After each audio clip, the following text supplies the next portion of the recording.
Tidak lain kalian adalah para penerus kami. Di organisasi Persis tentu membutuhkan regenerasi. Kita semua tidak bisa terus-menerus berada dalam satu tempat. Ada masanya kita berpindah dari pemudi pindah ke Persisri, dari pemuda pindah ke Persis. Begitu pula para orang tua kami. Kami semua butuh peran dari kalian. Dan kami yakin dari kumpulan santriwan-santriwati di sini, insya Allah di masa depan akan terlahir, akan muncul para bibit-bibit pemimpin Persis yang luar biasa, melebihi dari kami. Ya. Untuk itu, mudah-mudahan dengan diadakannya acara ini dapat meningkatkan motivasi dari Ananda semua, dapat meningkatkan juga semangat juang dalam berjamiah. Ya, kalian sudah belajar untuk berjamiah dalam organisasi RGUG. Insya Allah nanti ada wadah selanjutnya, yaitu pemudi dan pemuda. Siap ya?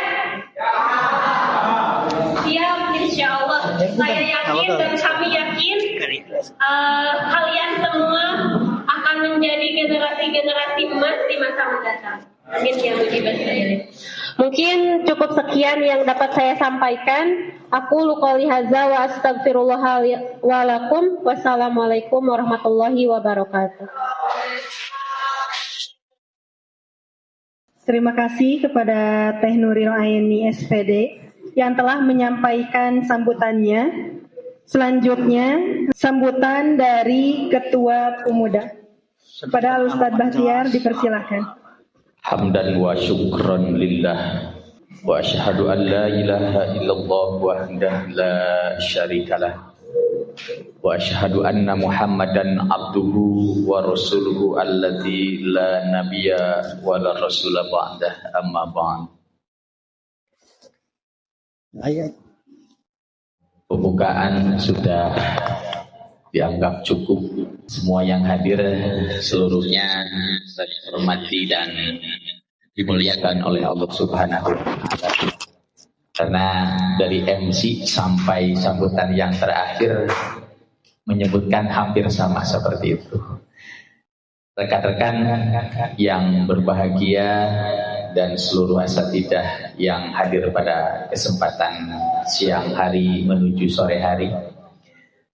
Proses kaderisasi di Jamiah Persatuan Islam sudah jelas diungkapkan baik itu di dalam Qanun Asasi Persatuan Islam maupun di Qanun Dahili Persatuan Islam dan seluruh otonom yang ada di bawahnya.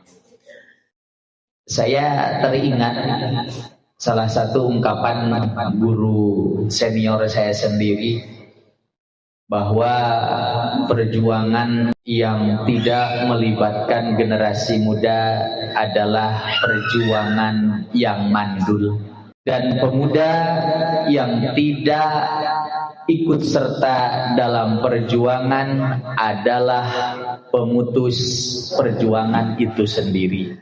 Artinya, rekan-rekan sekalian, kalau kita berbicara masalah kaderisasi, tentu bukan hanya Jamiah yang mengharapkan rekan-rekan sekalian, adik-adik sekalian, tapi keberadaan kalian pun sangat-sangat membutuhkan akan perjuangan tersebut. Bahkan pesantren Persatuan Islam, salah satunya yang ada di Arjasari ini, yang dipimpin langsung oleh guru kita semua, Al-Ustadz Njang, Abah Dodong, dan dipunggawai juga oleh guru kita semua, Al-Ustadz Yan. Mereka semua merupakan kader-kader Persis yang lahir dari RG itu sendiri. Bahkan yang sekarang duduk di depan kalian, bahkan guru-guru yang mungkin mengajar kalian di pesantren merupakan bagian dari kader yang dulunya merupakan RG dan UG. Jadian dari Cibegol pasti dulu masuk ke RG UG, bukan hanya taskil. Kan selama ini kita hanya berpikiran cukup taskil saja we lah, aduh jadi kader pemuda pemudi teh. Tapi semua kalian meskipun bukan taskil, Rijalul God, Ummahatul God, semuanya merupakan basic dari pengkaderan pemuda dan pemudi Persatuan Islam yang ada di Kecamatan Arjasari ini. Maka pemuda Persatuan Islam, pemudi Persatuan Islam sebagai jamiah otonom dari Persatuan Islam memberikan tempat yang seluas-luasnya bagi seluruh kader yang ada di Rijalul God dan Ummahatul God sekarang. Kami membuka pintu selebar-lebarnya. Makanya jangan takut, jangan bimbang ketika bergabung di organisasi, di jamiah kepemudaan, pemuda Persatuan Islam ataupun pemudi Persatuan Islam. Ya, nanti para RGUG dan sekarang pun kami sudah merekrut dari RG-nya itu sekarang alhamdulillah ada Akamil, ada Apahmi yang sekarang menjadi kader ideal. Jadi ketika dia sudah menginjak umur yang cukup, tidak menunggu lama, Ustad pang makrupkeun abdi, mangga hayu sok dibiayaan ku pemuda makrupna. Meskipun jauh harus ke Kutawaringin, dan setelah makrup itu beresnya itu jam berapa dulu jam 5:30 malam. Berangkat dari rumahnya itu 5:30 pagi. Khatiman rahimakumullah. Disinilah bahwa peran dan fungsi rekan-rekan sekalian bukan hanya sebatas sekarang di RGUG. Ada pintu yang siap kalian masuki, yaitu pintu Jamiah Pemuda dan Pemudi Persatuan Islam. Sekarang perkembangan di Kecamatan Arjasari sudah mulai bisa diperhitungkan. Adanya Jamiah Pemuda dan Pemudi Persatuan Islam itu sendiri. Jadi jangan minder. Ulah sieun pedah da ansor saluwih loba cenah anggotana atau Kami berharap melalui kegiatan seminar kaderisasi ini dari RG dan UG bisa lebih mendalami, dan insya Allah kami pun akan lebih intens lagi untuk mengadakan silaturahmi, kegiatan-kegiatan bersama dengan RG dan UG, bukan hanya sebatas dengan taskilnya saja, tapi kepada seluruh rekan-rekan yang aktif di RG dan UG yang datanya ada di pesantren ini. Insya Allah kami akan sambangi sebagai bentuk tanggung jawab kami untuk bersama-sama berjuang di Jamiah Pemuda dan Pemudi Persatuan Islam. Maka disitulah jangan sampai kita menjadi pemutus perjuangan itu dengan tidak melibatkan diri kita dalam perjuangan Jamiah. Insya Allah kami berharap banyak dari kalian semua, dari rekan-rekan semua. Insya Allah siapapun yang akan mengikuti jejaknya Ustadz Fahmi, yang akan mengikuti jejaknya Ustadz Kamil, kami akan siap untuk membersamai adik-adik sekalian. Sekian yang bisa saya sampaikan. Qulu qouli hada wa astaghfirullah li wa lakum wa la'afu minkum. Assalamualaikum warahmatullahi wabarakatuh. Alhamdulillah, terima kasih jazakallahu khairan kepada Ustaz Bahtiar yang telah menyampaikan sambutannya. Kemudian acara selanjutnya yaitu sambutan sekaligus membuka acara seminar kali ini yang akan disampaikan oleh Ustaz Jamishak SPDI selaku Mudir 6 KPI 165 Arjasari. Kepada beliau dipersilakan. Aja. Alhamdulillahillazi an'ama alaina ittisaman bihablillahi jami'a wa la iftiraqan fi. Asyhadu an la ilaha illallah asyhadu anna Muhammadan abduhu wa rasuluhu amma ba'd. Teu nyambutna siapa teh sarua jeung nyambut kitu nya.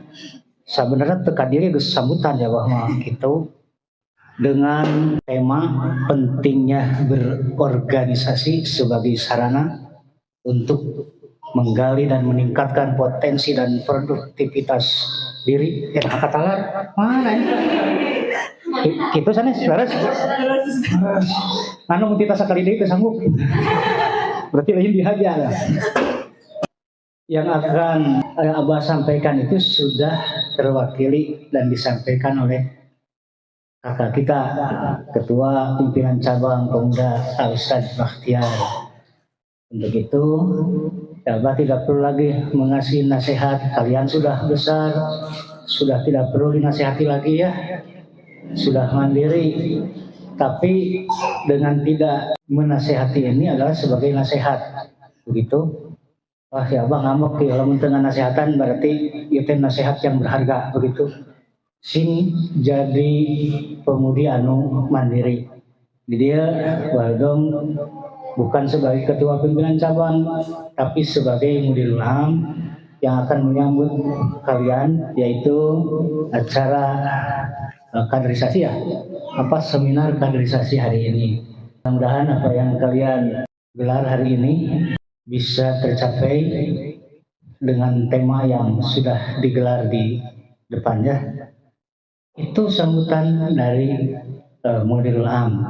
Seditian atau non bisa terus kewakilan ya berarti orang yang nyari kalila kan teh terus kewakilan terus ya kan gitunya.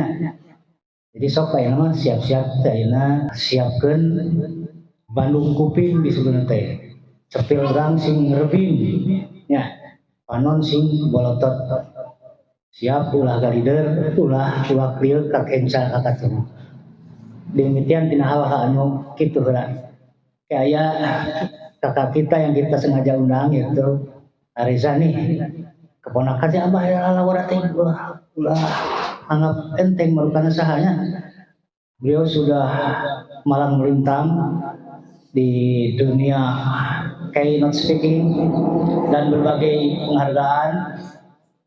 Beliau itu sudah menjadi kebanggaan keluarga besar khususnya. Jadi ya Abah juga merasa berbangga hati dengan kehadiran beliau. Kita sambut beliau dengan aplaus. Ayo silakan. Atur nuhun Reza karena kesempatan anak. Salajengna kalian ucap bismillahirrahmanirrahim. Acara seminar kaderisasi PC Pemudi Persis Arjasari dengan resmi dibuka. Assalamualaikum warahmatullahi wabarakatuh. Sing jongjon resanya. Dan jazakumullah khairan katsiran kepada semua para pimpinan yang telah memberikan sambutannya. Kita akan langsung ke pemaparan materi. Pemaparan materinya dengan tema pentingnya berorganisasi sebagai sarana untuk menggali dan meningkatkan potensi serta produktivitas diri.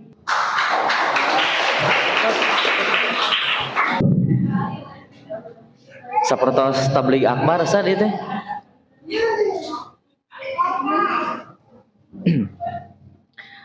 Alhamdulillahilladzi amarona bi'atisami hablillah wal ibtiadi 'anil adatil jahiliyah. Asyhadu an la ilaha illallah wahdahu la syarikalah wa asyhadu anna Muhammadan abduhu wa rasuluhul ladzi la nabiyya amma ba'du. Pertama-tama puji mari kita panjatkan kepada Sang Maha Suci, puja kepada Sang Maha Kuasa dan syukur kepada Sang Maha Ghafur Allah Subhanahu wa taala. Berkat kudrah iradah serta inayahnya kita semua masih diberikan kesempatan untuk senantiasa menikmati sisa usia kita, sisa umur kita dalam terus berada dalam kebermanfaatan melalui wasilah Jamiah Rijalul Ghad Ummahatul Ghad dan juga Pemudi-Pemuda Persatuan Islam. Yang saya hormati Pun Guru Pimpinan Pesantren PPI 165 Arjasari Al-Ustadz Jang Ishak Abah Dodong, yang kami hormati dari perwakilan Ketua Pimpinan Cabang Pemuda Persis, izin untuk berbicara di depan. Rewas sarasotan ieu teh pesertana aya ustadan cete manawi teh santri unggul we sareng pemudi. Danten bukan ada maksud istilahnya mah endog mah patahan hayam atanapi nitah ngojay kameri. Ieu mah panginten sharing we kaitan sareng pengalaman simkuring anu kantos dipilari di luar anu mudah-mudahan sasieun sabeunyeun aya guna kangge khususnya rekan-rekan di RGUG sareng ringan pemudi. Kalau rasam tadi teka lembet di CV abdi oge alhamdulillah aktif di Pemuda Persis Banjaran. Duikeun ka ayeuna alhamdulillah keamanatan janten taskil oge di pimpinan cabang bidang halo hubungan antar lembaga dan organisasi. Janten pas pisan tiasa nyumpingan uleman di PC Pemudi Persis sareng RGUG di 165 Arjasari. Kata Wisna tadi teh ieu teh rada tunduh, tadi aya nu ngeprokan telat wae ngeprokanana. Ayeuna sim kuring nyobi ngetes heula fokus sareng semangatna. Wios sambil ngadeg wios. Da ieu teh siga tablik akbar, abduna tara biasa tablik akbar. Oke, teman-teman izin ya untuk bilangnya teman-teman biar kita lebih akrab, lebih dekat di hati gitu.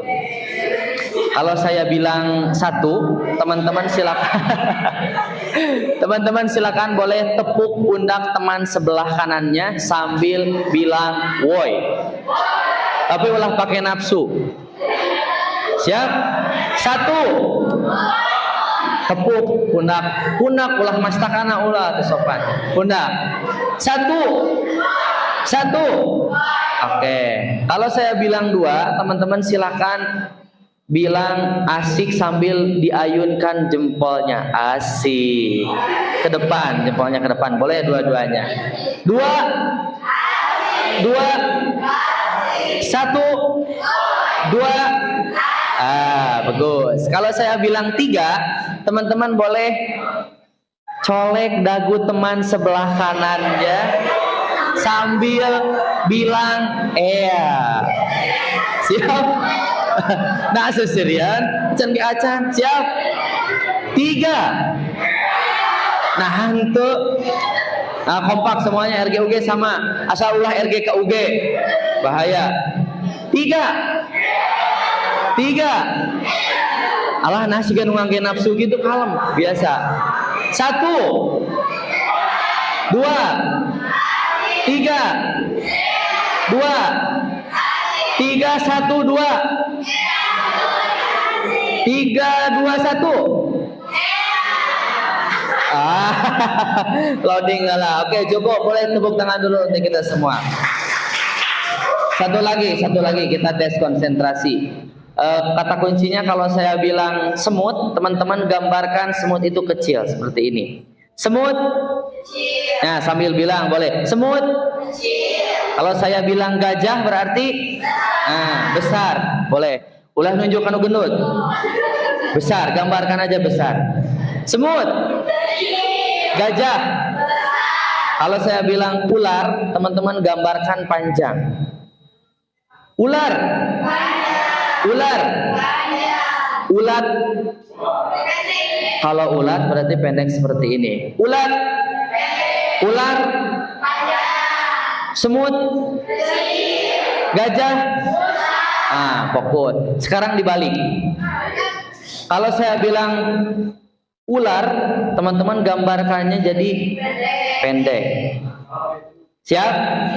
Kalau saya bilang gajah berarti jadi, kalau ular jadi pendek, ulat jadi gajah jadi, semut jadi. Oke, fokus. Semut aya besar jadi kieu. Semut gajah ular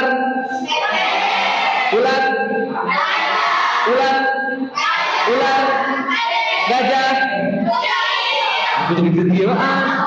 Oke, tepuk tangan. Terima kasih atas perhatiannya. Tidak perlu perkenalan karena tadi sudah dikenalkan melalui kurikulum vitae, meskipun belum diupdate itu kurikulum vitae yang tahun kemarin. Sebetulnya untuk pendidikan alhamdulillah sekarang sudah lulus di IAI Persis Bandung, melaksanakan studi S1 dan rencana ke depan akan melaksanakan lanjutan S2. Mohon doanya dari teman-teman semuanya untuk dapat memberikan kebermanfaatan lebih banyak lagi. Mungkin untuk lebih tepatnya pertemuan hari ini itu bukan seminar, tapi lebih kepada sharing. Karena nanti yang akan saya lakukan adalah pengen banyak diskusi dengan teman-teman. Karena dulu saya juga ketika di usia teman-teman di Mualimin, saya diamanahi jadi ketua RG. Masya Allah, tabarakallah. Subhanul yaum, banatul yaum. Nah, masih ingat. Terakhir gigi tuan teh 4 tahun yang lalu. Oh, alhamdulillah sekarang bisa lagi karena bertemu dengan dede-dede gemes gemoy di Arjasari ini. Oke. Untuk yang akan kita bahas sesuai dengan request dari teman-teman pemudi itu tentang pentingnya atau urgensi organisasi untuk meningkatkan potensi dan produktivitas diri. Saya akan mengedepankan diskusi untuk pertemuan kali ini.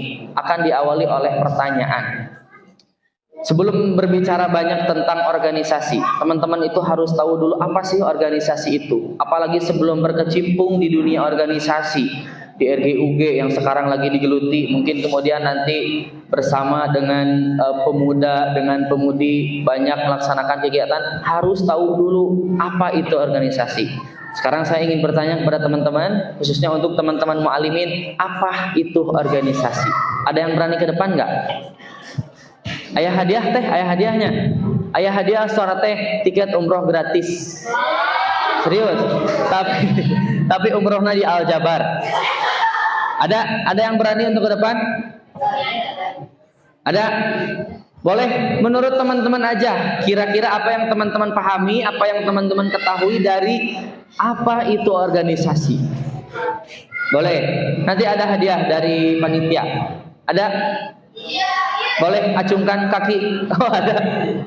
Organisasi itu apa menurut AA? Saha? Ayo.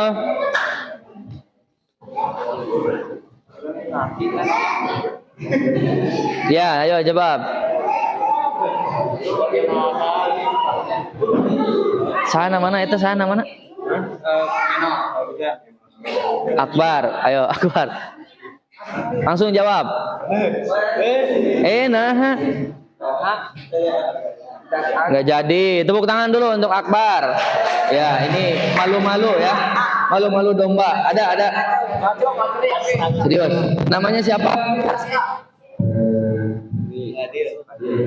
Fadil. Oke, langsung. Menurut Pak, kepercayaan diri harus punya self confidence yang bagus. Bagaimana mau berkembang, bagaimana mau maju kalau ada kesempatan berbicara pun nggak diambil. Ayo, bebas, nggak usah takut, nggak usah salah, nggak usah takut salah dan malu. Ayo ada, boleh sambil berdiri. Dengan siapa, di mana, nomor sepatu berapa, hobinya apa, seblak favorit apa? Perkenalkan, nama saya organisasi adalah kumpulan orang-orang atau wadah yang mempunyai tujuan yang sama. Oke, siapa namanya? Lisna. Boleh tepuk tangan dulu untuk Lisna. Diutarakan oleh perwakilan teman kalian Fadil dan juga Lisna terkait dengan organisasi itu benar sekali. Bisa dipahami seperti itu. Jadi organisasi itu adalah wadah berkumpulnya sekelompok orang yang memiliki tujuan bersama, kemudian mengorganisasikan diri dengan bekerja bersama-sama dan merealisasikan tujuannya. Organisasi ini adalah wadah yang memungkinkan masyarakat meraih hasil yang sebelumnya belum dapat dicapai oleh individu secara sendiri-sendiri. Ini kata James L. Gibson. Betul, jadi yang tadi diutarakan oleh teman kalian, bisa disederhanakan itu adalah organisasi itu sekumpulan orang, wadah yang di dalamnya ada orang-orang yang mempunyai satu tujuan yang sama. RGUG organisasi bukan? Organisasi. Kalau dari Teteh Pemudi organisasi bukan? Pemuda organisasi bukan? Kalian santri di pesantren Persis organisasi bukan? Punya tujuan nggak? Nah, berarti kalian yang ada di dalam itu harus berjibaku, bekerja sama, berkolaborasi untuk mencapai tujuan organisasi tersebut. Gimana kalau ada orang di organisasi itu, tapi tujuannya bukan untuk mencapai tujuan organisasi tersebut, tapi malah gabut. Nah, organisasi teh gabut, mengisi waktu luang, tidak menyelesaikan tugas, amanah, tanggung jawab organisasi. Gimana itu hukumnya? Berarti orang itu merupakan beban organisasi yang akan menghambat tujuan organisasi tersebut. Betul sekali tadi yang disampaikan oleh Ketua PC Pemuda. Kita itu, organisasi itu sebetulnya RGUG, pemudi, pemuda, itu tidak melulu membutuhkan kita. Hakikatnya kitalah yang membutuhkan organisasi, karena dengan organisasi itu kita bisa menemukan potensi diri kita, dan bagaimanapun setiap aktivitas kita akan menjadi produktif dengan berbagai kegiatan. Jadi ini teman-teman mu'alimin, jangan mengeluh kalau ada banyak kegiatan. Jangan takut, jangan malu kalau banyak kegiatan. Ya, siap. Atur nuhun Ustaz. Siap, atur nuhun. Boleh tepuk tangan dulu dong Ustaz dari kemudian Ustaz yang telah berkenan hadir. Dulu, ini sharing aja dulu ya. Saya ketika di mu'alimin, kalian berangkat dari rumah atau mulai belajar jam berapa? Jam 7 pulang jam berapa? Jam 2. Tahu di Mu'alimin Banjaran berangkat jam berapa? Pulang jam berapa? Tahu? Nah, jam 7. Jam 5. Di Mu'alimin Banjaran itu setengah 7 harus sudah ada di sekolah.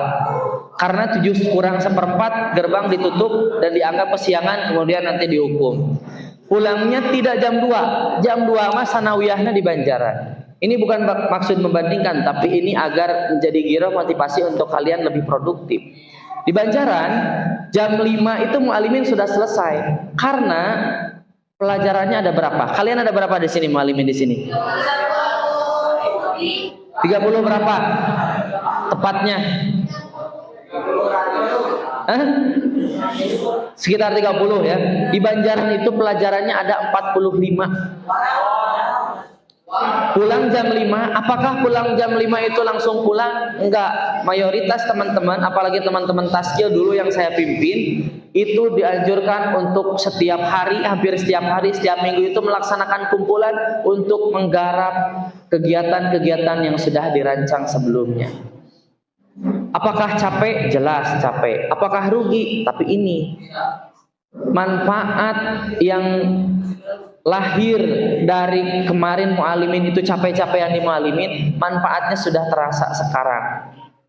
Gimana manfaatnya? Bisa menjadi orang yang kebermanfaatannya itu dibutuhkan oleh orang lain. Alhamdulillah terasa sekarang. Selain sebagai guru, saya juga ngajar guru di MI dan juga MTS 282 Ciletik. Saya juga sebagai Master of Ceremony. Tahu Master of Ceremony? Sama seperti tadi Teteh ini MC. Tahu bayaran MC di luar tahu? Sekali MC itu bisa 500 sampai 1 juta rupiah. Belajar MC dari mana? Belajar MC itu dulu dari awal mu'alimin. Karena banyak kegiatan halaqoh, seminar, kajian. Dulu tidak ada yang berani jadi MC, tidak ada yang mau jadi MC atau moderator. Saya memberanikan diri, memaksakan diri, meskipun hanya bermodalkan searching dulu di Google. Kata-katanya harus gimana, kumaha. Tapi alhamdulillah, makin kesini, makin kesana, bisa mendapatkan pelajaran yang baik sampai sekarang. Alhamdulillah bisa menjadi MC di kegiatan pejabat pemerintah. Bapak Ridwan Kamil, Bapak Bupati Bandung sudah sering dilaksanakan karena dulu belajar dari mu'alimin. Pelajarannya adalah kalian silakan manfaatkan waktu kalian sekarang, sisa-sisa waktu kalian di mu'alimin, ada yang kelas 10, kelas 11 sampai kelas 12, silakan manfaatkan dengan baik, karena manfaatnya mungkin tidak terasa pas kalian ada di mu'alimin, tapi bisa jadi manfaatnya terasa di kemudian hari setelah kalian lulus dari mu'alimin. Begitu. Kita kembali lagi ke laptop. Jadi organisasi itu intinya apa? Suatu wadah yang berisi orang-orang yang memiliki tujuan ya. Gimana kalau tujuannya berbeda? Kalau tujuannya berbeda, ada organisasi yang seperti itu, tapi itu disebut organisasi yang gagal karena tujuan-tujuan dari perorangannya itu berbeda-beda, sehingga nanti orang-orangnya itu hanya mengandalkan ego masing-masing. Ketuanya punya tujuan ini, sekretarisnya punya tujuan ini, sekretaris, bendahara, dan divisi-divisi lainnya, bidang-bidangnya punya tujuan ini. Jadi mengandalkan ego masing-masing sehingga nanti tujuan organisasi tersebut tidak akan tercapai. Next, Teh. Oke. Nah, selanjutnya ada syarat organisasi. Organisasi itu paling tidak punya 4 syarat ini. Yang pertama tujuan. Suatu kumpulan, suatu wadah, kalau tidak ada tujuan itu tidak bisa disebut organisasi. Karena kalaupun hanya sebatas kumpulan, hayam oge sok rumpul, bener teu? Kucing oge sok rumpul, kucing pasukan oren rumpul jeung circle-na. Apakah mereka punya tujuan? Nggak tahu ya. Nah, maling lauk dan lain sebagainya. Beda dengan organisasi. Syarat organisasi itu wajib ada tujuan. Yang kedua, organisasi itu diatur oleh suatu aturan. Di Mu'alimin ada yang namanya NAND. Apa itu NAND? Nah, nizam asasi, nizam dahili. Begitupun ketika nanti melanjutkan kalian ke pemudi. Di pemudi juga ada namanya Ki-Akide. Konon katanya. Ki-Akide itu konun asasi, konun dahili. Itu adalah sekumpulan peraturan yang harus ditaati oleh seluruh anggota organisasi tersebut. Dan organisasi itu harus punya asas konstitusi. Asas konstitusi itu NAND, Ki-Akide. Kalau di tata negara ada undang-undang dasar, itu namanya asas konstitusi, berarti bisa disebut organisasi. Kemudian selain tujuan, aturan, ada yang namanya pengurus atau yang kita kenal dalam bahasa kita sebagai tashkil. Kalian yang mendapatkan amanah menjadi tashkil itu bersyukur, beruntung, bukan malah menjadi rugi, menyesal. Kenapa? Karena kalian punya privilege. Privilege itu hak istimewa. Kalian punya hak istimewa untuk berkesempatan lebih daripada santri yang lain yang tidak menjadi tashkil. Kalian bisa belajar lebih di tashkil, apapun tugas yang kalian dapatkan, baik yang ada di divisi pendidikan, kaderisasi, dakwah, atau ex officio seperti ketua, sekretaris bendahara, semuanya sama harus merasa beruntung karena punya kesempatan lebih daripada yang lain.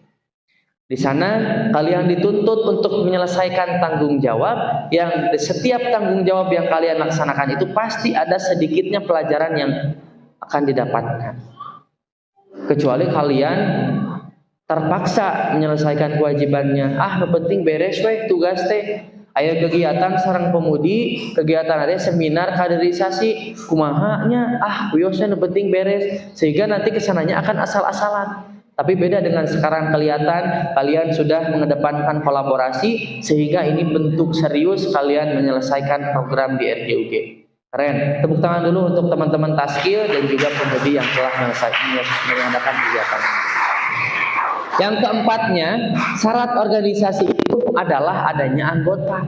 Lamun teu aya anggota, bade naon anu dipimpin.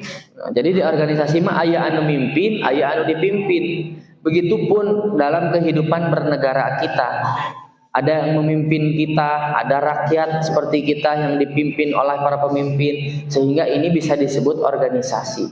Tashkil itu bertanggung jawab untuk memimpin setiap anggotanya.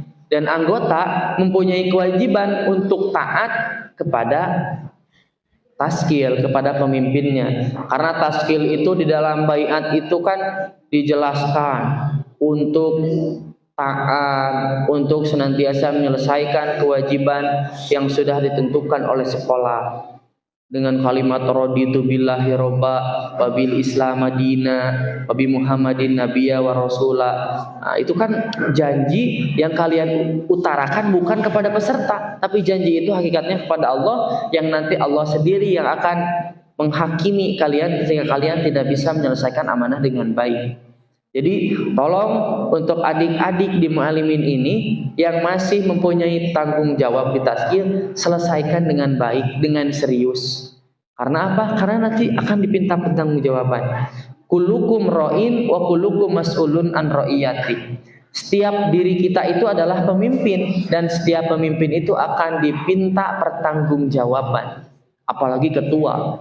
Bukan hanya pertanggungjawaban nanti di akhirat, tapi pertanggungjawaban kepada anggota kalian di dalam kegiatan musyawarah tahunan itu dipertanyakan.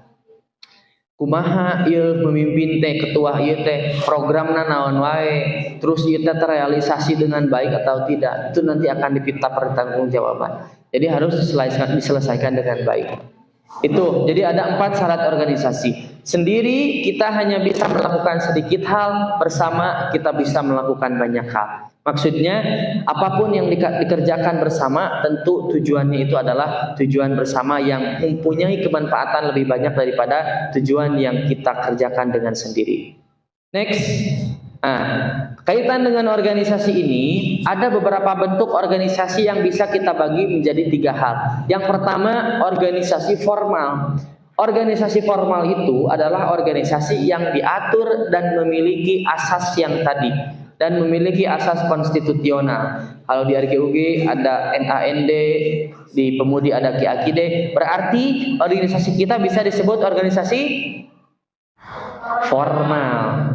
Contoh lain seperti perusahaan. Perusahaan kan pasti punya aturan. Lembaga-lembaga seperti Persis itu pun organisasi karena menjadi ormas Islam yang mempunyai aturan. Pemerintah, ormas, organisasi masyarakat lain, sekolah dan lain-lain itu bisa disebut organisasi formal. Ada juga yang disebut dengan organisasi non formal. Seperti apa contohnya?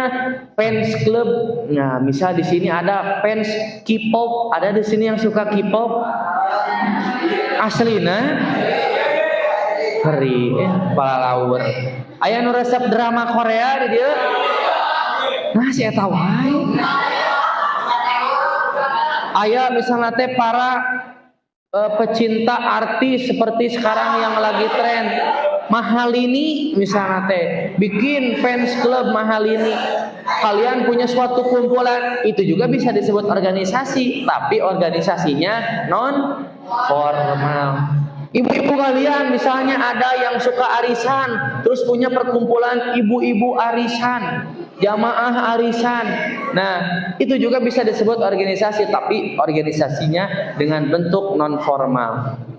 Ada lagi organisasi yang disebut informal. Seperti apa? Seperti keluarga. Keluarga juga kan organisasi. Kalian di rumah itu adalah sekumpulan orang mempunyai tujuan yang sama. Tujuan yang samanya misalnya mencapai keluarga yang sakinah mawadah warohmah dan menciptakan baiti jannati, menciptakan rumahku adalah surgaku. Kan itu tujuan. Ayah, ibu kalian dan kalian itu sama-sama untuk mencapai tujuan tersebut. Nah, kalian teh bisa disebut organisasi di rumah teh, di keluarga, tapi termasuk dalam organisasi informal. Jadi bentuk organisasi ada berapa? Yang pertama, yang kedua, yang ketiga, RGUG masuk kemana? Pemudi masuk kemana? Ibu-ibu arisan masuk kemana? Keluarga di rumah masuk kemana? Jadi bisa dipahami. Oke, next. Nah, ada yang perlu kita ketahui terkait dengan pentingnya berorganisasi itu ini. Ada prinsip-prinsip organisasi. Yang pertama adalah struktur atau yang kita kenal dengan struktural. Di organisasi itu tidak mungkin semuanya jadi yang sama posisinya. Apakah mungkin di organisasi semuanya jadi ketua? Tidak mungkin kan.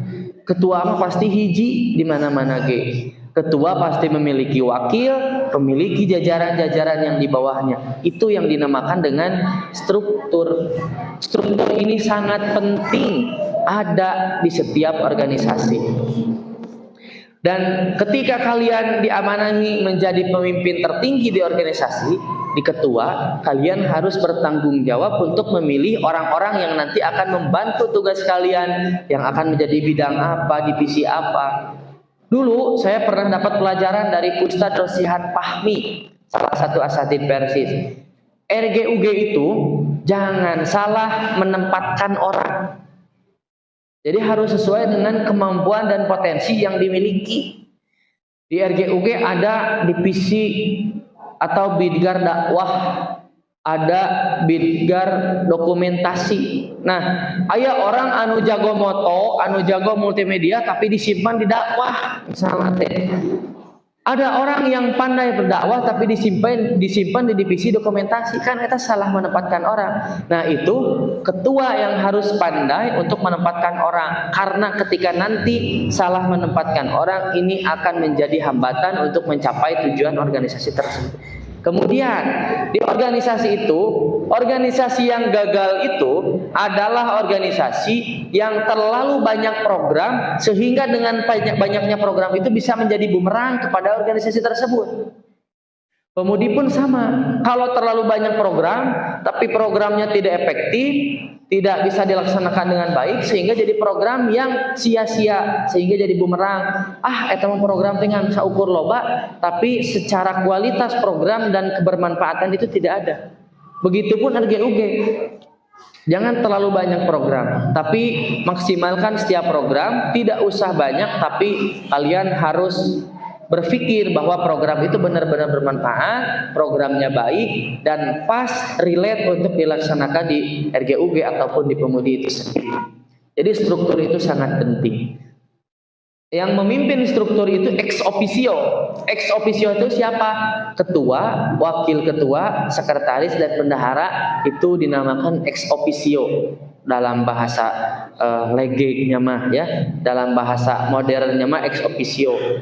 Ex officio ini di luar bidang. Jadi mereka adalah pemimpin harian yang paling bertanggung jawab kepada organisasi yang mereka pimpin.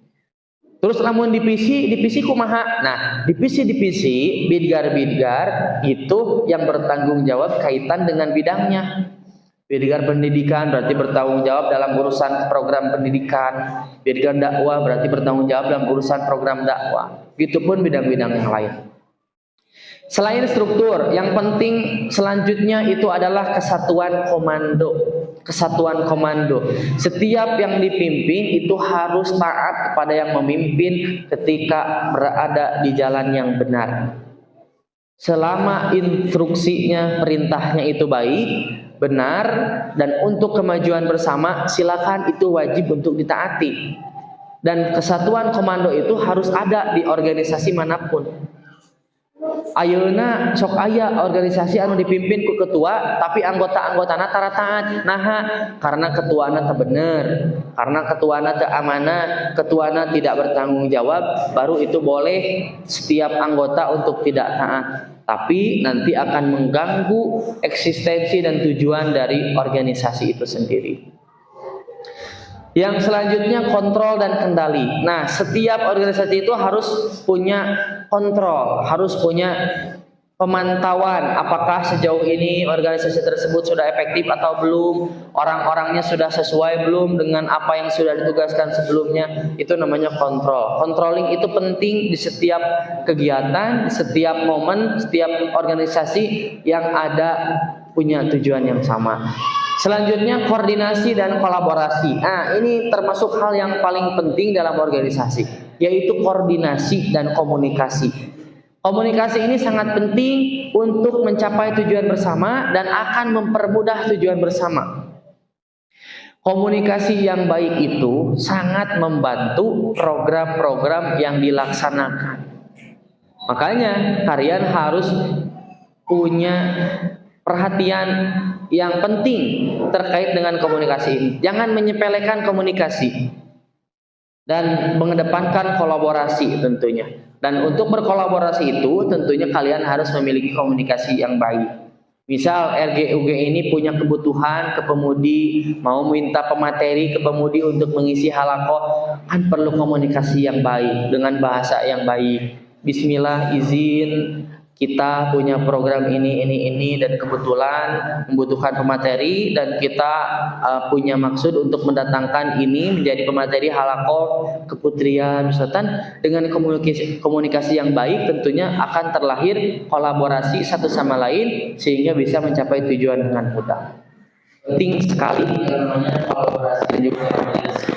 Selanjutnya spesialisasi dan keahlian. Tadi Seorang ketua dan seorang anggota dan seluruh taskil itu harus pandai untuk memposisikan diri. Kalau misal ada acara, contoh acara seperti seminar ini, kan ada tugas-tugasnya. Ada yang menjadi divisi acara, yang mengatur acara, ada yang menjadi divisi kesekretariatan, yang mengurus sekretariatan seperti sertifikat, piagam dan lain sebagainya. Ada bendahara yang mengurus keuangan, ada divisi dokumentasi yang mengurus tentang multimedia. Kan itu adalah spesialisasi atau keahlian. Jadi silakan untuk memposisikan diri. Jangan salah menempatkan posisi karena nanti akan menghambat setiap tujuan yang kita laksanakan. Selanjutnya fleksibilitas. Di organisasi itu harus fleksibel, jangan kaku. Kalaupun ada alih tugas dari suatu divisi ke divisi lain, kalian harus siap. Agar apa? Agar bisa mengambil manfaat lebih banyak, bisa belajar lebih banyak. Selanjutnya kesetaraan dan tanggung jawab. Tanggung jawab itu harus ada di setiap orang-orang yang hidup di organisasi. Kolaborasi adalah bagian penting dari keberhasilan organisasi manapun yang dieksekusi melalui visi dan misi yang jelas dan berdasarkan transparansi dan komunikasi yang konstan. Next. Nah, ini yang akan kita bahas yang kaitan dengan pentingnya organisasi untuk bagaimana kita meningkatkan potensi diri dan produktivitas diri. Pertama, membentuk mental kepemimpinan. Di organisasi itu kita belajar tentang leadership. Jadi kepemimpinan itu bukan didapat oleh ketua saja, tapi untuk siapapun yang ada di organisasi itu harus bisa belajar tentang kepemimpinan. Bagaimana belajar tentang kepemimpinan itu? Oh, ternyata di organisasi itu ada struktural. Yang struktural itu harus bisa membagi-bagi tugas sehingga kalian sedikit demi sedikit akan punya jiwa pemimpin. Mungkin yang sampai saat ini belum pernah menjadi ketua apapun itu, ketua kelas, ketua RG, ketua divisi dan lain sebagainya, mungkin di kemudian hari kalian akan mendapatkan amanah seperti itu dan bekalnya jadi naon? Jadi istri, jual karena istri. Kalian akan mendapatkan seperti itu dan modalnya dari mana? Modalnya bisa jadi dari sekarang karena di RGUG, di Pemudi sudah dipelajari tentang kepemimpinan. Di Islam itu kepemimpinan ini menjadi hal yang penting.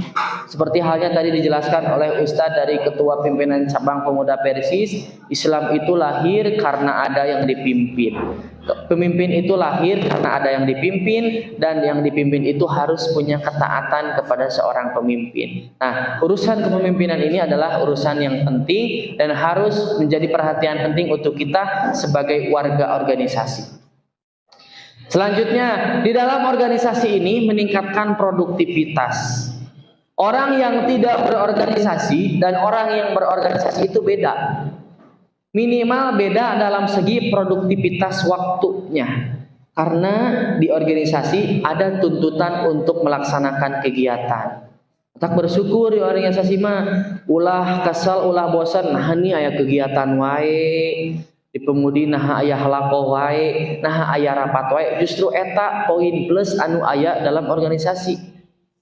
Kalian yang sekarang kelas 10 mungkin nanti akan menjadi kelas 11 dan akan mendapatkan kesempatan untuk memimpin di RGUG. Nah, ciptakan hal-hal yang akan meningkatkan produktivitas waktu. Seperti apa? Banyakin kumpulan-kumpulan yang membangun motivasi diri. Ayakeun halaqah. Meskipun sesederhana diskusi, ngobrol, tapi paling tidak sedikitnya ada pasti manfaatnya. Penting sekali diperhatikan yang namanya produktivitas. Kalian itu dituntut menjadi orang yang produktif. Karena orang yang rugi itu adalah yang kesehariannya itu habis oleh hal-hal yang tidak bermanfaat. Di dalam hadis juga disebutkan kan min husni islamil mar'i tarkuhu ma la ya'ni. Di antara kesempurnaan keislaman seseorang itu adalah orang-orang yang meninggalkan hal-hal yang kurang bermanfaat. Kalian seorang santri, anggota pemudi itu harus kesehariannya itu ada di dalam hal-hal yang sifatnya bermanfaat. agar setiap diri kita menjadi bermanfaat. Umur kita, waktu kita nanti yang akan dipertanggungjawabkan, kita bisa menjawabnya dengan hal-hal yang bermanfaat. Selain meningkatkan produktivitas penting di organisasi ini, kita belajar yang namanya manajemen waktu yang lebih baik atau disiplin waktu, time management. Di organisasi itu kita belajar tentang bagaimana mengatur waktu. Oh nya ya kan seueur kegiatannya di RGUG teh kumaha nya ngatur waktu. Nah, kan sekolah di jam 7 dugi jam 2. Tapi aya tugas tambahan di taskil, kudu mereskeun program ieu. Sok kalian atur bagaimana memanage waktu dengan baik. Oh, nih ada waktu nih pulang sekolah dari jam 2 sampai asar. Ayo kita pakai untuk kumpulan, untuk persiapan kegiatan ini. Kan itu bagian dari manajemen waktu. Oh nya ieu besok teh aya tugas di sekolah, tapi aya oge tugas di RGUG. Kumaha ieu bentrok? Nah, kalian belajar manajemen konflik, gimana ngatur permasalahan yang permasalahan itu bentrok antara satu sama lain padahal pentingnya sama. Nah, kalian dituntut untuk belajar seperti itu. Kalau di RGUG, di organisasi itu suka ada pertanyaan, mana yang lebih didahulukan antara keluarga dan organisasi? Kira-kira mana yang akan kalian dahulukan? Hah? Keluarga. Teteh-teteh pemudi, kalau ada sesuatu yang dibentrokkan, yang mau tidak mau harus milih satu antara organisasi atau keluarga, mana yang akan diprioritaskan? Keluarga. Lebih urgent. Apakah organisasi gak urgent? Nah, tadi RGUG sama pentingin keluarga dulu atau organisasi dulu? Kalau ada dua pilihan yang sama, atau pilihan lain. Gimana? Milih mana? Nah, ini jawaban yang paling dibutuhkan. Tepuk tangan untuk Maesaro. Siapa? Oh, eta keren. Benua. Betul.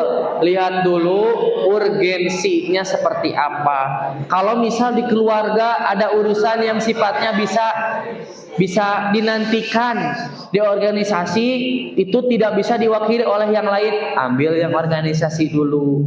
Kalaupun di keluarga ada hal yang urgent banget, yang penting banget gak bisa ditinggalin, tapi di organisasi bisa diwakili sama yang lain, pilih dulu keluarga. Nah, itu kalian belajar namanya manajemen konflik. Dan manajemen konflik itu kaitan dengan waktu. Gimana caranya kalian membagi waktu, tanggung jawab yang ini selesai, tanggung jawab yang lain juga selesai. Saya pun sama dulu, selain sebagai santri organisasi tiditu tidieu kumaha cara ngabagi waktu. Nah, alhamdulillah bisa menyelesaikan dengan baik, tentunya dengan komunikasi yang efektif. Ayeuna tidak bisa kalian ada sesuatu yang bentrok, kalian meninggalkan satu organisasi, satu urusan, tapi meninggalkannya teh bener ninggalkeun we. Aya urusan keluarga jeung urusan organisasi, kalian milih urusan keluarga, tapi organisasi ditinggalkeun, teu izin acan, teu konfirmasi tidak hadir, kan itu tidak baik. Bisa menghasilkan atau melahirkan suuzon sehingga kemudian nanti akan berdampak kepada harmonisasi di organisasi tersebut.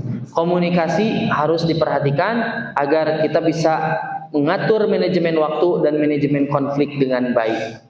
Selanjutnya, peningkatan pengambilan keputusan yang lebih baik. Nah, dari leadership tadi kalian akan belajar tentang pengambilan keputusan. Ketika dihadapkan dengan suatu persoalan yang mau tidak mau kalian harus memutuskan persoalan tersebut, kalian belajar itu. Ini ada masalah ini nih, gimana ya caranya? Ada program misalnya program halakoh, tapi anggarannya nggak ada, gimana ya caranya? Nah, kalian kan harus memutuskan sesuatu. Oh ya udah, kita cari aja pemateri yang gak bisa dibayar misalnya, kan gitu, atau yang murah, atau yang bisa diobrolan dengan baik, misal dibayarnya nanti dan lain sebagainya. Kan kalian harus dituntut seperti itu, memutuskan sesuatu yang menjadi tanggung jawab kalian. Selanjutnya, peningkatan kualitas komunikasi. Sudah jelas di organisasi itu belajar tentang komunikasi. Kalau dalam satu program ada bagi-bagi tugas, komunikasinya diperhatikan antara ketua dengan sekretaris, dengan bendahara, kaitan komunikasi keuangan, dengan divisi-divisinya, dengan divisi dokumentasi, komunikasinya diperhatikan. Misalnya di mana untuk kegiatan nanti kamera apakah sudah siap dan lain sebagainya, kan itu komunikasi. Dan komunikasi ini menjadi modal yang sangat penting dalam kehidupan organisasi. Komunikasi yang efektif, komunikasi yang baik akan mempermudah menyelesaikan tugas bersama. Dan orang yang mempunyai komunikasi yang kurang baik itu akan menghambat dari tujuan bersama. Makanya teman-teman dari RGUG, apalagi dari pemudi, itu harus sudah tidak diragukan lagi urusan dengan komunikasi. Begitu. Selanjutnya, memperluas pergaulan. Nah, ini yang paling penting di organisasi. Itu namanya relasi. Relasi ini yang akan kemudian menjadi manfaat dalam diri kalian semuanya. Dan sekarang saya rasakan, saya adalah seseorang yang lahir di kampung, belajar di Persis, di MTS Persis, di Mualimin Persis, tapi sampai saat ini alhamdulillah bisa aktif dalam jangkauan yang umum. Sampai saat ini bisa bertemu dengan para pejabat-pejabat pemerintahan, bisa bertemu dengan menteri, bisa satu panggung dengan Bapak Ridwan Kamil, mantan Gubernur Jawa Barat, bisa satu panggung bahkan satu kursi dengan Bupati Kabupaten Bandung. Itu modalnya dari mana? Modalnya dari organisasi. Perantaranya itu dari organisasi, sehingga manfaatnya bisa terasa sekarang. Itu yang dinamakan relasi, atau dalam istilah modernnya networking. Ini adalah penting untuk kalian dapatkan. Dulu pas mualimin, saya tidak hanya di internal sekolah saja, termasuk di luar sekolah. Dulu ada di Arjasari juga sama. Pernah satu forum angkatan saya itu, ini inget nggak? Julpan, terus Rinaldi. Nah, bisa ketemu mereka karena apa? Padahal kan kita tidak satu sekolah, karena relasi di organisasi. Sampai sekarang bisa kenalan dengan orang banyak, dengan jangkauan yang lebih luas. Di sini ada yang bermain media sosial, Instagram, Facebook, TikTok dan lain sebagainya. Manfaatkan itu sebagai sarana untuk kalian memperluas relasi. Ieu mah ulah dipake nu teu pararugu hungkul. TikTok, scroll TikTok teh ngan jojogedan hungkul. Nganonton pargoy hungkul. Nganonton tren-tren anu teu pararugu hungkul, tren bucin, tren anu kareritu patut, tapi sok manfaatkeun eta teh jadi sarana kalian mengembangkan relasi kalian, sehingga potensi-potensi yang ada diri kalian akan muncul dengan sendirinya. Oh, ternyata orang ini mah potensinya di dalam komunikasi, pandai ngomong, bisa dimanfaatkan jadi master of ceremony dan lain sebagainya. Oh, ternyata aku mah potensinya dalam urusan administrasi, bisa menggunakan laptop dengan baik, mengoperasikan komputer dengan baik. Oh, ternyata saya mah potensinya di lapangan.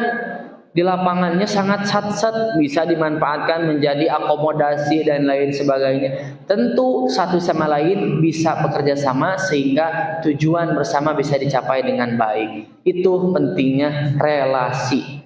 Selain relasi, itu adalah mengembangkan kepedulian sosial. Dalam organisasi ini, kita dituntut untuk mengembangkan diri kita menjadi jiwa yang perhatian dan jiwa sosial. Kenapa? Di lapangan, misal kita menemukan teman kita yang kesusahan, kita iba, akan ingin mempunyai keinginan untuk membantu orang tersebut. Kan muncul jiwa sosialnya. Di RGUG suka ada bidgar sosial. Di sini ada nggak?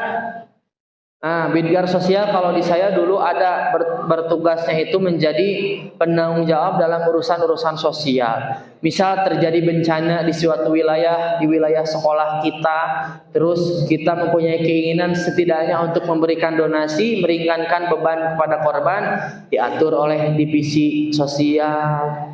Terus ada teman kita yang sakit atau mendapat musibah, kita punya keinginan untuk membantu, ada anggaran RGUG bisa difasilitasi oleh Bidgar Sosial, itulah yang akan kalian dapatkan. Salah satunya adalah menumbuhkan jiwa sosial. Selain itu, membentuk pola pikir yang lebih baik.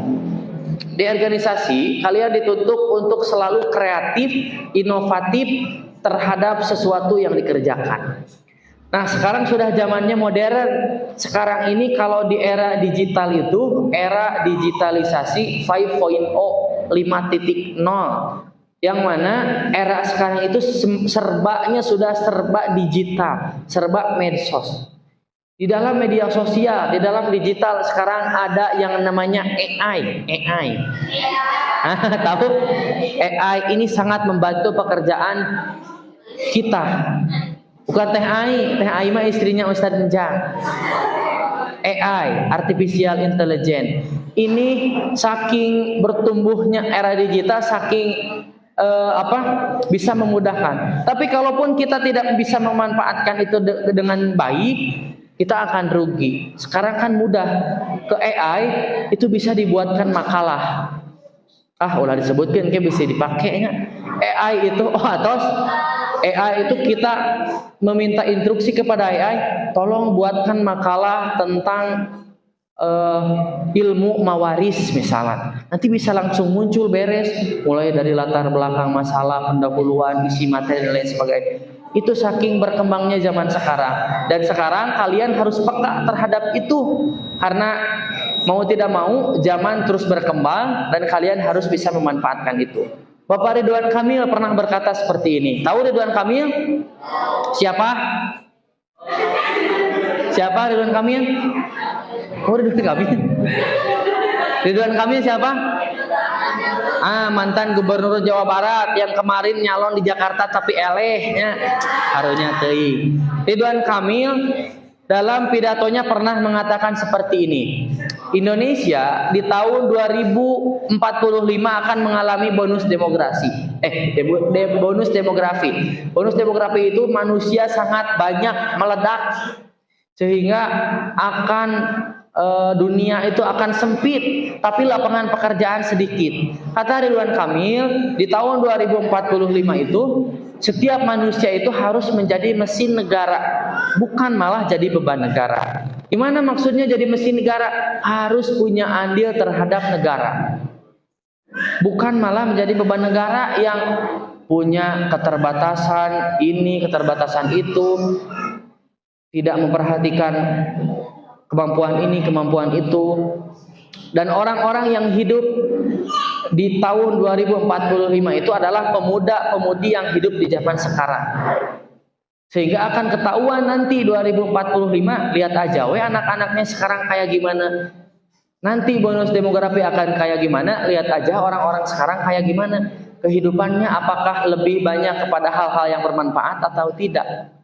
Itu yang harus diperhatikan, karena kita harus punya pola pikir yang baik. Selanjutnya, meningkatkan wawasan dan pengetahuan. Sudah wajar di organisasi kita perlu dan wajib untuk menambah wawasan dan pengetahuan, karena setidaknya dalam keseharian yang kalian lakukan ada wawasan baru, ada pengetahuan baru yang mungkin di kemudian hari akan menjadi kebermanfaatan. Next. Nah, terakhir, ini ada tips untuk menjadi organisatoris yang baik.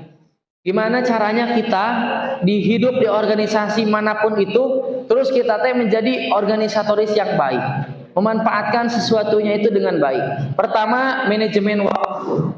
Rencanakan dan melaksanakan tugas untuk memenuhi tujuan dan tenggat waktu. Kalau kalian punya planning, kalian punya perencanaan, boleh kalian ditulis. Misal, udah lulus mu'alimin, mau melanjutkan kuliah jurusan ini ke kampus impian ini. Misal, setelah lulus mu'alimin, abi mah bade langsung nikah. Misal nate, aya nu kitu? Aduh, kaduy nikah mah atuh sekolah heula cing beres. Sekolah. Ya. planning, perencanaan. Kalian itu pasti punya harapan, betul? Punya cita-cita, betul? Boleh dari sekarang kalian bikin satu buku, kalian juduli buku itu dengan Dream Book. Buku impian. Di dalamnya kalian tulis impian-impian kalian, terus pakai tenggat waktu. Misal, saya ingin punya HP baru iPhone 17 Pro Max. Kapan misalnya tulis tahun 2025. Namanya juga harapan kan bebas. Saya ingin punya suami seperti Dude Herlino misalnya Berarti kalian juga harus cantik seperti itu. Tulis di Dream Book itu agar apa? Kalian bisa mengatur waktu dengan baik sehingga manajemen waktu di dalam diri kalian bisa lebih diperhatikan. Saya dulu seperti itu. Lulus mu'alimin, ingin membeli laptop baru, alhamdulillah bisa terwujud. Dulu menjadi harapan, padahal masih mu'alimin itu lihat orang-orang laptopnya bagus, kita bisa nggak ya bisa beli seperti itu? Ternyata alhamdulillah ada waktunya bisa seperti itu. Saya ingin mempunyai iPhone. Nah dulu pernah punya harapan seperti itu dan alhamdulillah sekarang terwujud. Ini pengalaman di organisasi. Saya bisa beli iPhone, bukan sombong. Bisa beli iPhone itu karena apa? Karena aktif di organisasi tadi disebutkan di kurikulum vitae. Dulu pernah ikut lombanya duta genre di tingkat provinsi Jawa Barat. Juara berapa? Juara 2. Dapat uang berapa? Dapat uang 6 juta rupiah. Itu dari organisasi. Organisasi itu saya geluti dengan baik sehingga ada apresiasi, dapatkan uang, kita bisa mewujudkan impian yang kita harapkan. Nah, itulah salah satu manfaat di organisasi. Organisasi bisa membantu mewujudkan harapan dan keinginan yang kita harapkan di kemudian hari. Jadi jangan menghabiskan waktu dengan sia-sia, manfaatkanlah dengan baik sehingga kebermanfaatannya itu akan kalian rasakan nanti. Manajemen waktu perhatikan dengan baik. Yang kedua, komunikasi. Bersikaplah dengan jelas, sopan dan ringkas saat berkomunikasi dengan orang lain. Namanya komunikasi efektif. Di organisasi itu harus ada yang namanya komunikasi efektif. Apalagi kalian yang mengedepankan kolaboratif, yang mengedepankan kolaborasi, tentu harus punya komunikasi yang baik. Dulu AA tadi udah cerita ke siapa namanya tadi yang ngobrol di kantor? Hamdan, Kang Jen, Amjan. Tadi udah cerita Amjan. Saya dulu di Mu'alimin Banjaran pernah mengadakan kegiatan yang anggarannya tahu berapa? Yang keuangannya berapa? 80 juta. Padahal itu Mu'alimin. Apakah bisa terwujud? Terwujud, berhasil sampai selesai. Mengadakan seminar akbar yang pematerinya itu dari pemateri tingkat nasional, satu pemateri dari nasional, satu pemateri dari Persis. Pesertanya itu mengundang santri-santri Mu'alimin se-Bandung Raya yang berjumlah 500 orang dengan anggaran 80 juta. Apakah itu bisa selesai? Bisa. Dengan apa? Dengan komunikasi yang baik. Cari uangnya gimana sampai sebanyak itu? Dengan proposal.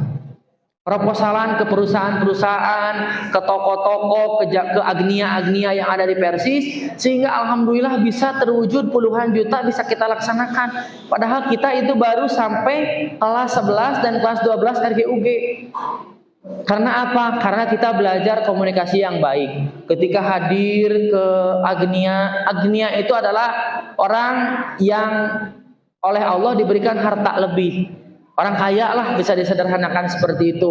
Ngobrol dengan orang tersebut, Bapak Ibu izin kita dari RGUG Mu'alimin ini akan mengadakan acara seperti ini rincian acaranya, ini rincian anggarannya. Berkenan enggak Bapak Ibu untuk membantu kami? Alhamdulillah, dari satu orang itu ada yang ngasih 500.000, ada yang ngasih 1 juta rupiah. Karena banyak sehingga terkumpul banyak, alhamdulillah bisa terwujud harapan dan cita-cita yang besar itu karena komunikasi yang baik. Selanjutnya, penetapan tujuan. Pisahkan tujuan menjadi unit-unit yang lebih kecil dan tetapkan tenggat waktu. Nah, kalian di RGUG dan juga di Pemudi, mungkin teman-teman Pemudi ada yang namanya musyawarah kerja, betul? Di musyawarah kerja itu dibahas program kerja dan pelaksanaannya. Nah, itu harus menjadi acuan keseharian kehidupan organisasi kalian. Ada program ini, waktunya ini, ya selesaikan sesuai waktu. Ieu mah ulah nu penting mah beres we programna teu sesuai waktu ge teu naon, nu penting engke di laporan pertanggungjawaban aya. Nah, jangan seperti itu karena kalian tidak bertanggung jawab terhadap hasil musyawarah kerja yang disepakati oleh seluruh anggota bersama. Itu tetapkan tujuan dan juga tenggat waktu dengan baik. Perlakukan anggota secara setara, berikan hak istimewa yang sama kepada semua anggota dan tidak membebaskan siapapun dari aturan. Aturan itu berlaku untuk setiap anggota, untuk ketua, sekretaris, bendahara dan apapun dan siapapun di organisasi tersebut harus mempunyai hak yang setara dan aturan itu berlaku kepada semuanya.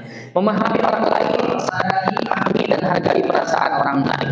Nah, itulah biasanya ketua dan pimpinan-pimpinan yang lebih merasakan seperti ini harus memahami bagaimana karakter orang lain. Misal ketika dibutuhkan orang itu tidak bisa, mau tidak mau kita harus memahami kesibukannya, persoalannya, dan kita harus bisa memberikan solusi dari permasalahan yang ada ketika kita hidup dalam organisasi tersebut. Dan itu lumrah terjadi kapanpun di dalam program apapun, pasti. Saya dulu pernah seperti itu. Ada program yang harus diselesaikan, tapi orang-orangnya banyak yang tidak bisa karena kesibukan yang lain. Apakah digugurkan programnya? Tidak, tapi kita cari solusi. Oh, ternyata ada juga orang yang mau membantu di luar taskil ini, kita maksimalkan dengan baik, kita rangkul dengan menggunakan komunikasi yang baik sehingga apapun orangnya, siapapun orangnya, apapun kegiatannya, tujuannya bisa kita tetap tercapai. Terakhir, mengedepankan adab. Adab dalam berorganisasi itu penting ditegakkan. Apalagi kita, santri, anggota pemuda, anggota pemudi yang hidup dalam jamiah persatuan Islam, kita harus mengedepankan adab sehingga ketika kesehariannya dalam hal teknisnya, apapun kegiatan yang kita lakukan, ketika digunakan dengan adab yang baik, dengan akhlak yang baik, pasti akan enak, nyaman rasanya, tidak akan terasa lelah dan melelahkan.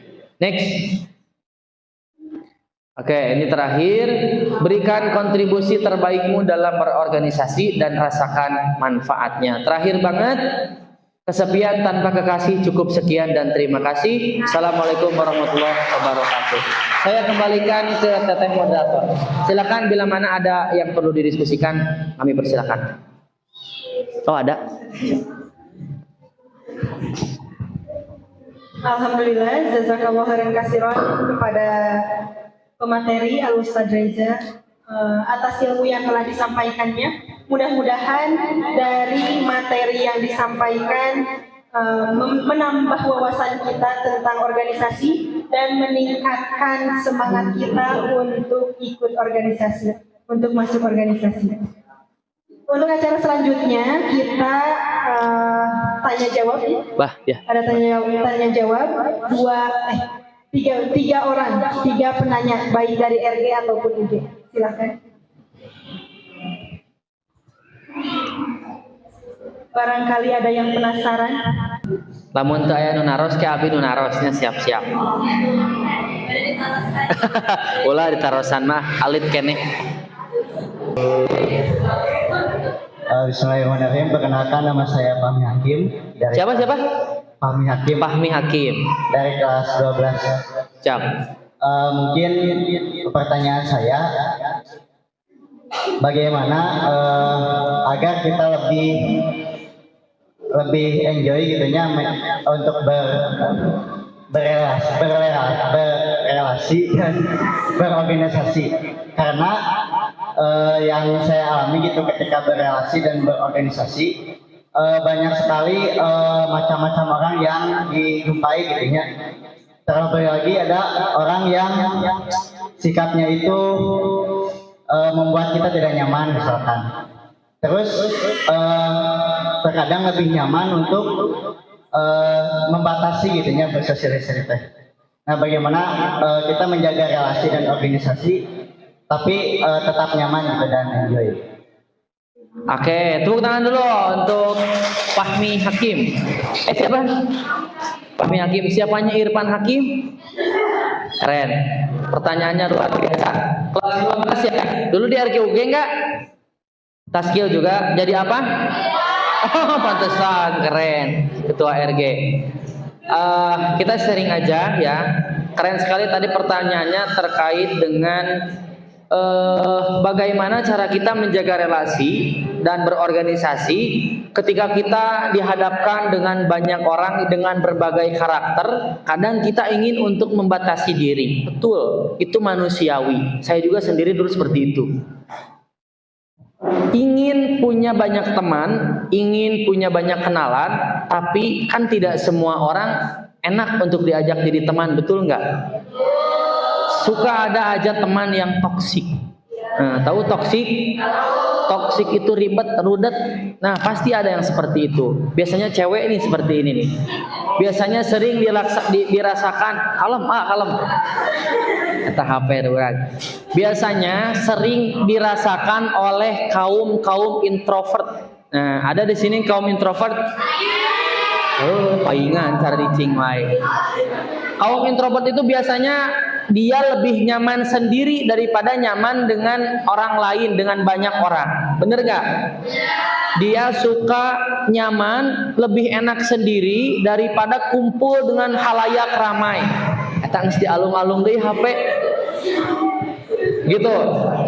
Terus gimana caranya? Cenah, gimana kita menjaga relasi tersebut biar kita tetap dapat relasinya, tapi kadang kita merasa orang-orang itu tidak bisa semuanya diajak kerjasama. Jangan dipaksakan orang yang tidak selaras dengan kita. Jangan kita paksakan orang untuk sama dan satu tujuan dengan kita, dengan satu frekuensi dengan kita. Pasti banyak. Jangankan dengan orang luar, dengan keluarga sendiri pun bisa jadi merasakan seperti itu. Horea mah si Aa mah kitu. Sok kitu wae ka abi teh. Horea mah si emang mah kitu. Kadang itu suka dirasakan. Apalagi ini dalam urusan organisasi yang melibatkan orang banyak. Cara kita menjaganya adalah jangan sampai kita merasa kita menjadi orang yang paling tidak berguna.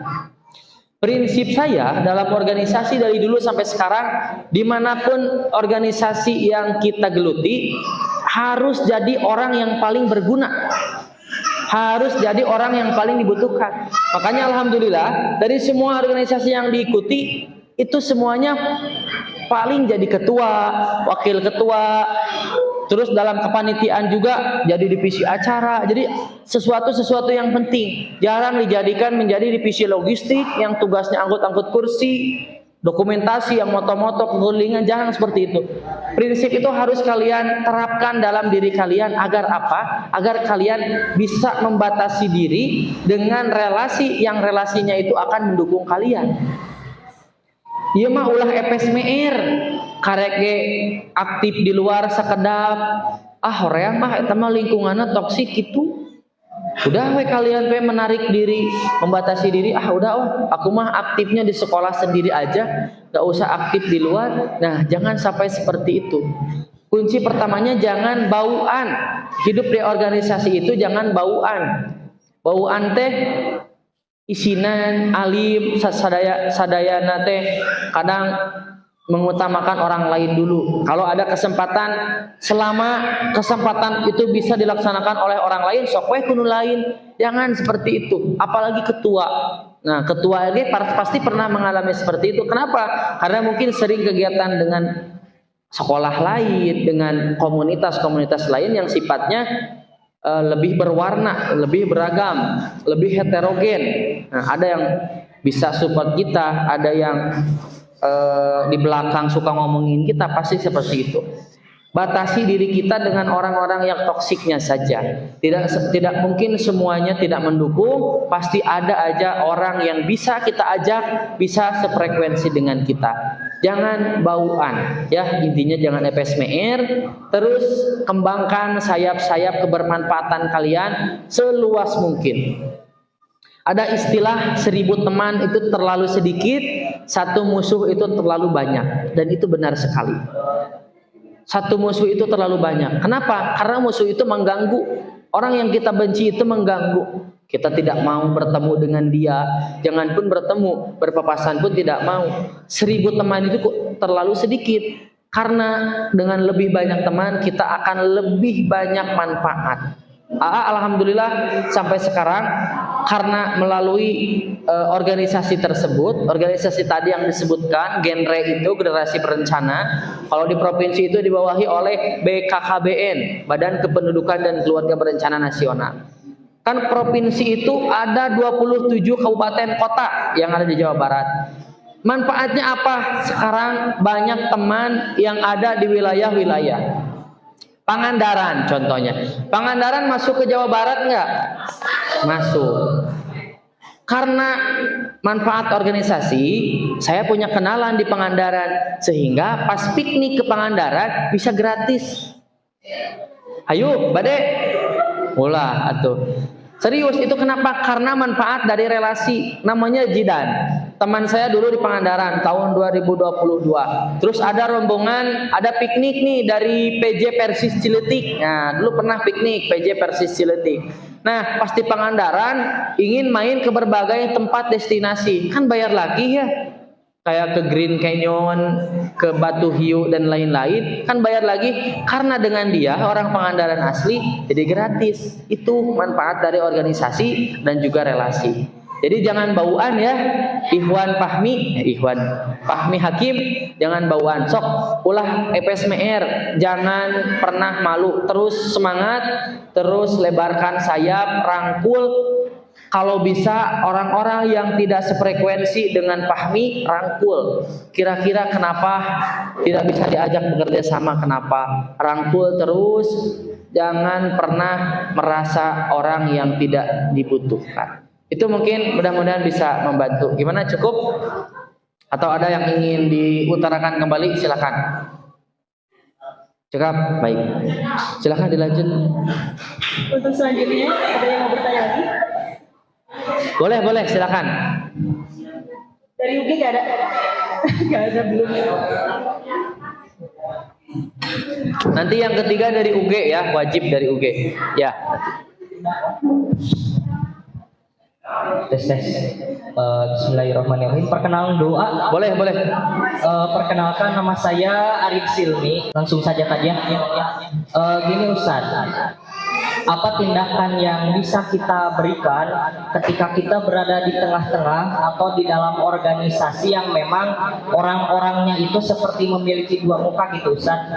Ketika di dalam organisasi memang terlihat orang-orangnya itu seperti memiliki tujuan yang sama gitu, punya tujuan yang memang sama dengan anggota lainnya. Tetapi ketika di luar mereka itu memiliki tujuan yang berbeda gitu Ustaz. Ketika maksudnya ketika tidak terpandang gitu, mereka memiliki tujuan yang berbeda-beda. Nah, apa yang harus kita lakukan ketika kita berada di organisasi yang memang orang-orangnya seperti itu? Apakah metode dirangkul terlebih dahulu efektif atau memang harus ke metode yang agak kasar? Contohnya mengganti anggota tersebut. Sekian, terima kasih Ustaz. Dari pertanyaannya, saya sudah bisa menyimpulkan Arif ini adalah orang yang memaksimalkan organisasi. Betul, karena yang tadi ditanyakan itu adalah konflik yang paling sering terjadi di organisasi manapun. Jangankan di organisasi luar yang sangat heterogen, termasuk di jamiah kita, di pemuda, di pemudi, di RGOG sama. Pernah saya merasakan seperti itu. Jadi orang ieu teh siganu nya, di payuneun orang teh siganu nya ngadukung, support kita, selalu apresiasi terhadap apa yang kita lakukan, tapi di belakang itu beda. Di belakang itu malah membicarakan keburukan kita, kekurangan kita, mengunggulkan orang lain daripada kita, bahkan bertolak belakang dengan bagaimana kalau mereka di depan kita. Ini sering terjadi. Tindakan apa cenah yang harus dilakukan ketika kita menghadapi persoalan seperti itu? Apakah metode dirangkul dengan baik-baik itu efektif, atau langsung saja kita pakai metode yang cukup keras seperti langsung aja cut off orangnya. Nah, ini sosok seorang ketua, sosok seorang taskil, seorang pemimpin yang bijak adalah dia harus pandai mempelajari karakter seseorang. Kita harus pandai membaca karakter seseorang.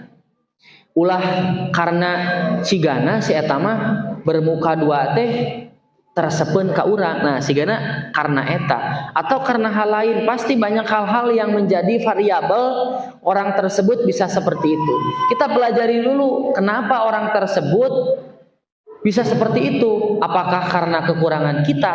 Nah, itu harus bisa jadi bahan introspeksi. Kenapa bisa jadi orang tersebut bermuka dua di belakang kita? Karena kekurangan kita. Mereka tidak senang dengan sesuatu yang ada di dalam diri kita.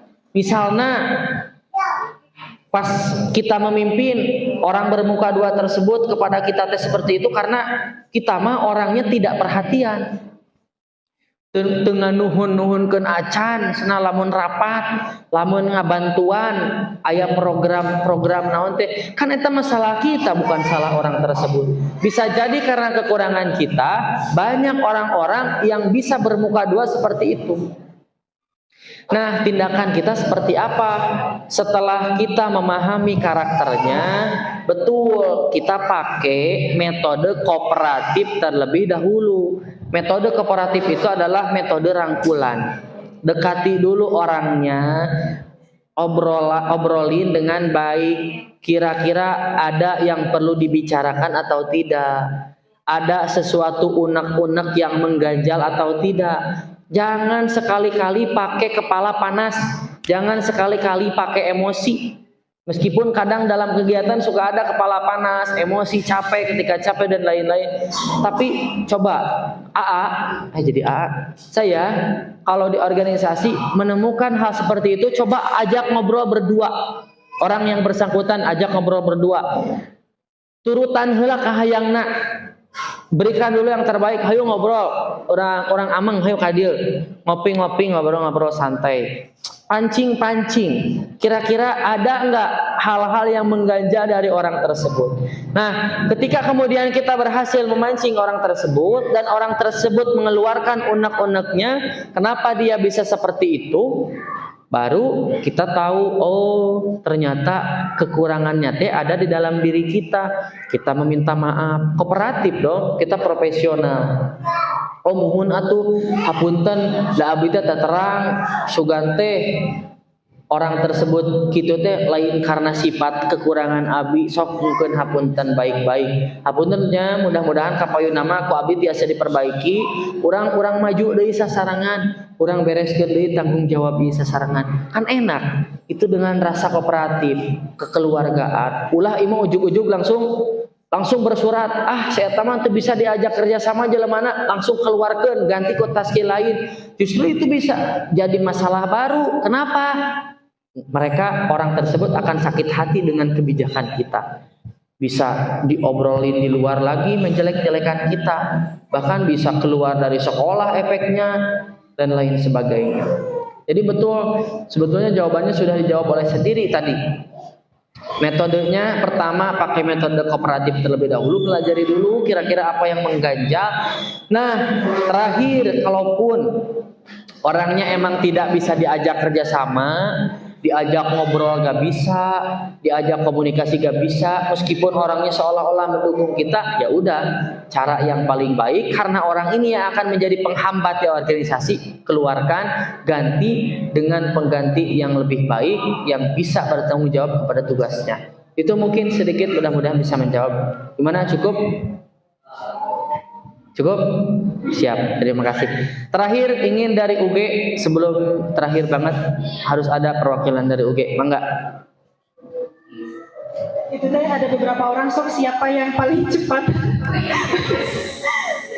Siapa yang paling cepat ngangkat tangannya? Ada berapa orang yang mau bertanya? 1, 2, 3, 10, 11. Ada 2 orang? Gimana dua-duanya tuh? Boleh dua-duanya. Menghabiskan penasaran anak. Tahu lah.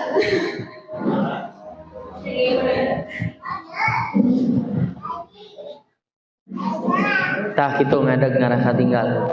Perkenalan pula. Kenalkan, nama saya Sowi Risani dari kelas 12. Izin bertanya mengenai kan potensi diri seseorang itu berbeda-beda. Nah, bagaimana cara mengambil organisasi yang tepat agar diri kita tuh bisa mengembangkan potensi diri kita. Terima kasih. Oke, siap. Satu lagi aja langsung pertanyaannya, boleh. Siapa namanya tadi? Saumi saus tiram. Oh, Saumi. Boleh. Nama saya Tiara dan kan di sini tuh pentingnya berorganisasi sebagai sarana untuk menggali dan meningkatkan potensi sebagai produktivitas diri. Nah, bagaimana jika ada orang yang emang dia tuh tahu bahwa organisasi itu penting, tapi dia tuh introvert gini, jadi dia tuh malu untuk mengikuti suatu organisasi. Nah, biasanya dia itu masuk jika ada teman yang mengajaknya. Nah, itu bagaimana Ustaz? Terus satu lagi, bagaimana misalnya kayak kita udah masuk satu organisasi nih, tetapi setiap ada kegiatan di organisasi itu, orang tua misalnya ada beberapa halangan dari orang tua yang mengakibatkan kita jarangnya berkomunikasi dengan organisasi tersebut. Nah, itu bagaimana cara mengatasinya? Diulang yang kedua, pertanyaan kedua diulang. Maksudnya to the point aja. Intinya apa? Jadi misalnya tuh di tasnya ya. Iya. Di tasnya tuh ada rapat. Deketin mic-nya, deketin. Ada rapat dan acara lainnya, tetapi kehalang sama izin orang tua. Nah, itu tuh bagaimana solusinya? Oke, siap. Terima kasih. Tepuk tangan dulu untuk kedua penanya dari UG. Terima kasih atas pertanyaannya. Yang pertama tentang kan organisasi itu menjadi sarana pengembangan potensi diri dan produktivitas. Bagaimana cara kita mencari organisasi yang sesuai dengan potensi kita? Nah, kita harus mengenali dulu potensi kita. Karena setiap orang itu pasti punya potensi.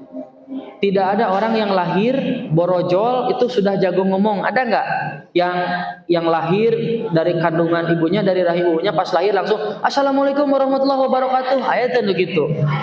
Ayat mal ayat. Setiap orang itu lahir sama. Kullu mauludin yuladu alal fitrah. Setiap orang itu lahir dalam keadaan suci, fitrah, polos, semuanya tidak bisa apa-apa.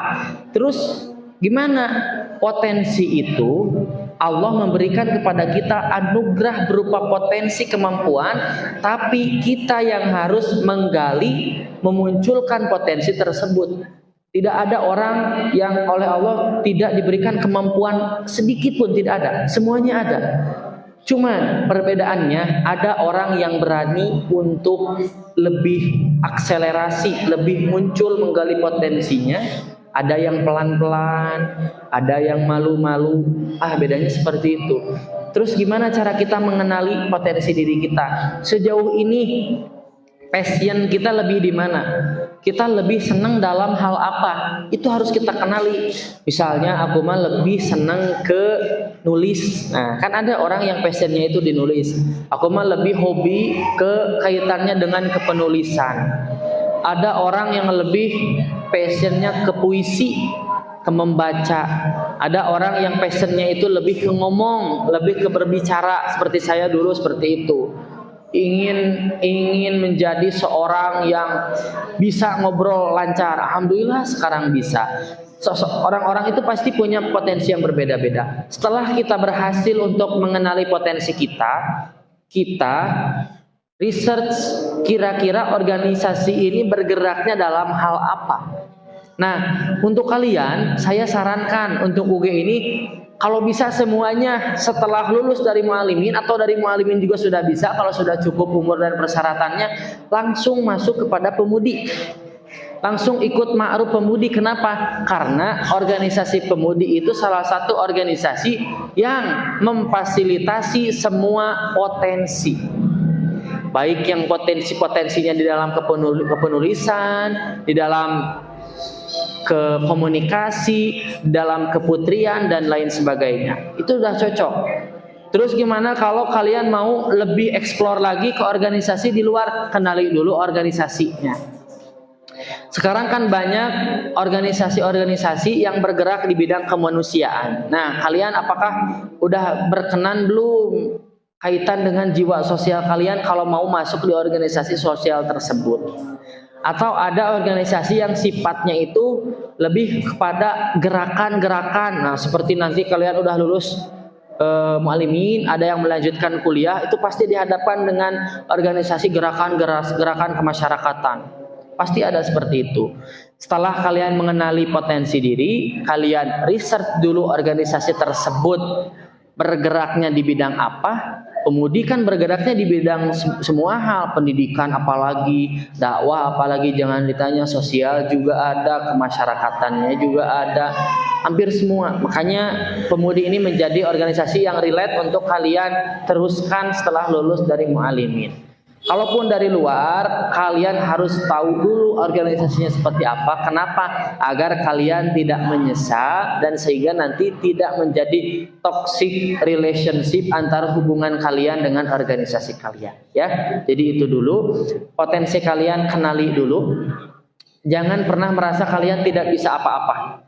Kalaupun kalian merasa tidak bisa apa-apa, sok harus atuh belajar, minimal punya kemampuan yang kalian banggakan. Setelah mengenali potensi diri, kenali organisasi yang akan kita geluti di dalamnya. Kalaupun udah cocok, nyaman dengan passion kita, ayo masuk bareng-bareng, berkembang di dalamnya. Kalaupun tidak, jangan memaksakan. Jangan memaksakan juga ketika ada orang tua yang menuntut kalian untuk masuk di organisasi yang kalian tidak inginkan. Tolak saja dengan bahasa yang baik, tolak saja, tidak apa-apa. Karena kalaupun dipaksa nanti kan nggak akan nyaman, nggak akan enak, sehingga nanti apa manfaat yang bisa kalian dapat. Itu mungkin untuk pertanyaan pertama. Yang kedua tadi dari yang belakang, pertanyaan pertamanya itu terkait dengan produktivitas. Apa sih? Yang pertama apa tadi intinya?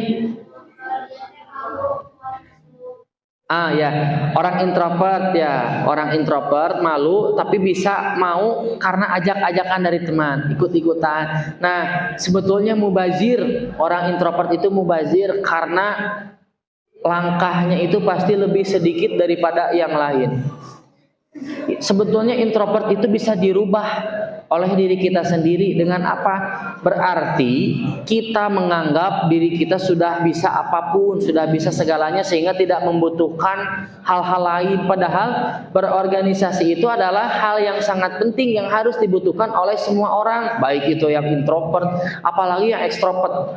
Yang ekstrovert kan nggak usah disuruh untuk masuk organisasi tah. Siga ieu tadi ngacung wae teu pararuguh, nunjukkeun foto wae eta mah over ekstrovert.